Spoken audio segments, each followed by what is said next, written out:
Praise the Lord. இன்றைக்கு daily dose of divine சேனல்ல அப்போஸ்தலர் 6ஆம் அதிகாரம் மற்றும் சங்கீதம் 95ஆம் அதிகாரமும் வாசிக்க கேட்போம். கர்த்தாவே, உம்முடைய வேதத்தில் உள்ள அதிசயங்களை பார்க்கும்படிக்கு எங்கள் இருதயத்தின் கண்களை திறந்தருளும் சுவாமி. ஆமேன். அப்போஸ்தலர் 6ஆம் அதிகாரம்.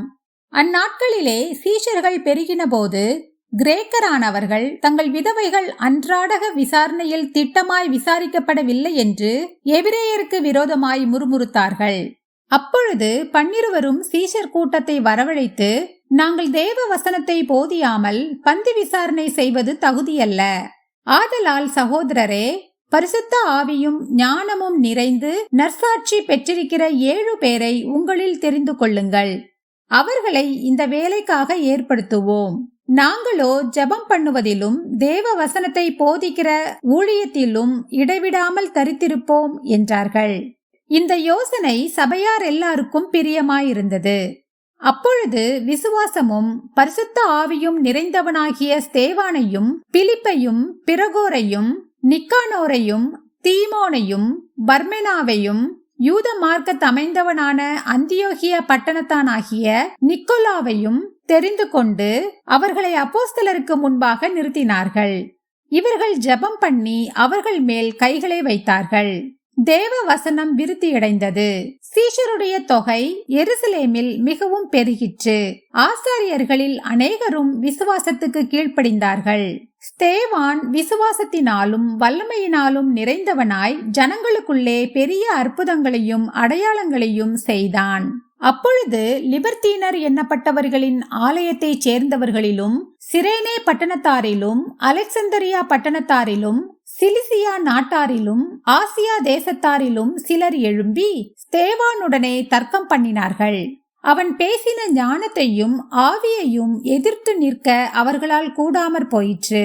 அப்பொழுது அவர்கள் மோசேக்கும் தேவனுக்கும் விரோதமாக இவன் தூஷண வார்த்தைகளை பேச கேட்டோம் என்று சொல்லும்படியாக மனுஷரை ஏற்படுத்தி ஜனங்களையும் மூப்பரையும் வேத பாரகரையும் எழுப்பிவிட்டு அவன் மேல் பாய்ந்து அவனை பிடித்து ஆலோசனை சங்கத்தாருக்கு முன்பாக இழுத்து கொண்டு போய் பொய் சாட்சிகளையும் நிறுத்தினார்கள். இவர்கள், இந்த மனுஷன் இந்த பரிசுத்த ஸ்தலத்துக்கும் வேத பிரமாணத்துக்கும் விரோதமாக தூஷண வார்த்தைகளை ஓயாமற் பேசுகிறான். எப்படி என்றால், நசரேனாகிய அந்த இயேசு இந்த ஸ்தலத்தை அழித்து போட்டு மோசே நமக்கு கொடுத்த முறைமைகளை மாற்றுவான் என்று இவன் சொல்ல கேட்டோம் என்றார்கள். ஆலோசனை சங்கத்தில் உட்கார்ந்திருந்த அனைவரும் அவன் மேல் கண்ணோக்கமாயிருந்து அவன் முகம் தேவதூதன் முகம் போல் இருக்க கண்டார்கள். சங்கீதம் 95ஆம் அதிகாரம். கர்த்தரை கெம்பீரமாய் பாடி நம்முடைய இரட்சண்ய கன்மலையை சங்கீர்த்தனம் பண்ண கடவோம் வாருங்கள். துதித்தலுடனே அவர் சந்நிதிக்கு முன்பாக வந்து சங்கீதங்களால் அவரை ஆர்ப்பரித்து பாட கடவோம். கர்த்தரே மகா தேவனும் எல்லா தேவர்களுக்கும் மகாராஜனுமாயிருக்கிறார். பூமியின் ஆழங்கள் அவர் கையில் இருக்கிறது. பர்வதங்களின் உயரங்களும் அவருடையவைகள். சமுத்திரம் அவருடையது, அவரே அதை உண்டாக்கினார்.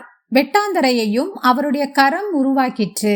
நம்மை உண்டாக்கின கர்த்தருக்கு முன்பாக நாம் பணிந்து குனிந்து முழங்காற்படியிட கடவோம் வாருங்கள். அவர் நம்முடைய தேவன், நாம் அவர் மேய்ச்சலின் ஜனங்களும் அவர் கைக்குள்ளான ஆடுகளும் ஆமே. இன்று அவருடைய சத்தத்தை கேட்பீர்களாகில் வனாந்திரத்தில் கோபம் மூட்டின போதும் சோதனை நாளிலும் நடந்தது போல உங்கள் இருதயத்தை கடினப்படுத்தாதேயுங்கள்.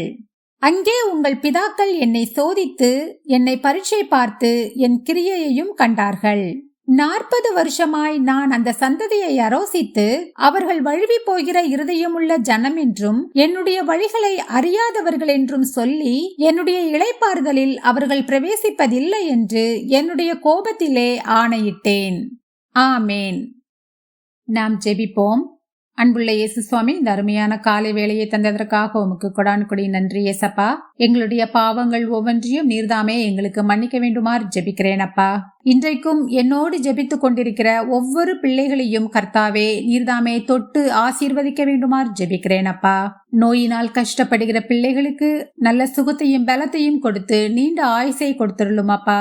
பிள்ளைகளின் எதிர்காலத்திற்காக ஜெபிக்கிற ஒவ்வொருவரையும் கர்த்தாவே நீர்தாமே தொட்டு ஆசீர்வதிக்க வேண்டுமாறு ஜெபிக்கிறேன் அப்பா. அவர்களின் இருதயத்தின் வேண்டுதல்கள் ஒவ்வொன்றையும் நீர்தாமே நிறைவேற்றியருள வேண்டுமாறு ஜெபிக்கிறேன். ஒவ்வொரு பிள்ளைகளையும் நீர் தொட்டு ஆசீர்வதிங்க, காத்துக்கொள்ளுங்க, பலப்படுத்துங்க. இயேசு கிறிஸ்துவின் மூலமாக ஜெபம் கேளும் எங்கள் ஜீவனுள்ள நல்ல பிதாவே, ஆமேன்.